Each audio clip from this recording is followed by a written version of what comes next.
You ask Tiger to solve.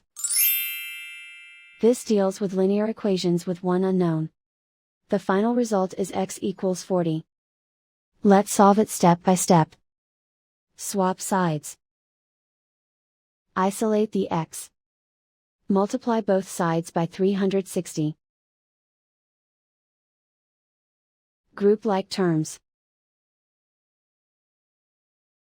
Multiply the coefficients. Simplify the fraction. Multiply the fractions. Find the greatest common factor of the numerator and denominator. Factor out and cancel the greatest common factor.